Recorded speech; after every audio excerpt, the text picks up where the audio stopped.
Thank you, Anne, for 30 seconds or so to add a couple of thoughts.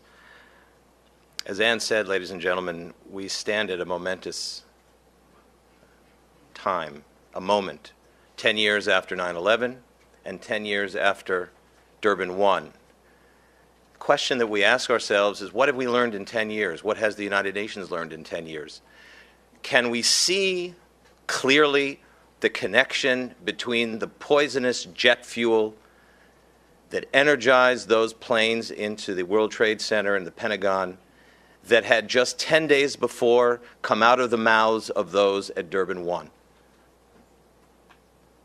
How are we doing?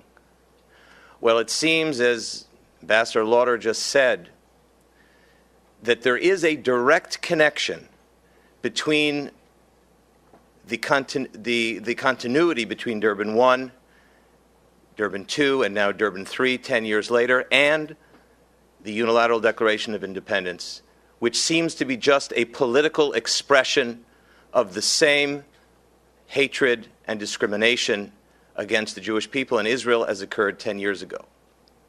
And as we remember back at Durban 2, when the current Palestinian Foreign Minister Riyad al-Malki stood on the same podium as Mahmoud Ahmadinejad, engaging in hateful diatribes against the Jewish state.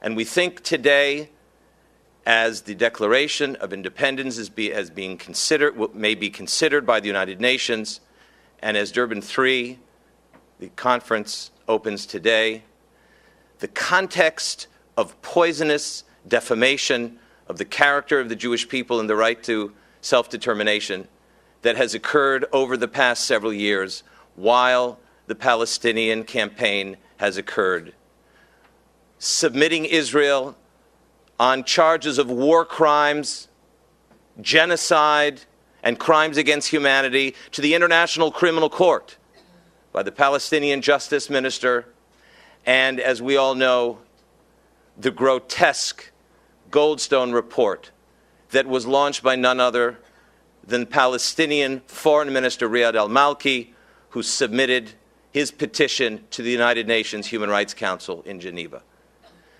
But let us be positive today.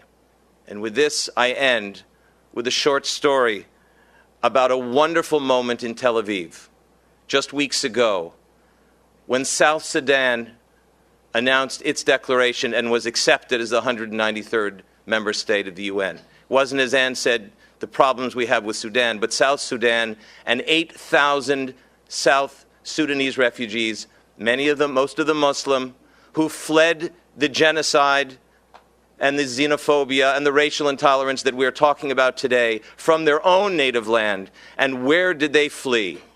They fled to the Jewish state. They fled to the only state in the world that they knew would accept them, embrace them, and would save them from the murderous language that we're talking about today. And they did. They came to Tel Aviv, and they waved the South. And to hear them quoted, William Stephen, one refugee, said, "I'm happy beyond words," as he cried to Israel television, saying that he hoped that his country would represent the freedom and the democracy and human rights that the Jewish state represented. That is a message that we would hope that South Sudan brings to this institution just across the street, and that they understand the moral clarity that the South Sudanese refugees have understood, and they now hopefully will reflect in their own free democratic nation state. God bless you all as we move forward and hear more today about Durban 3.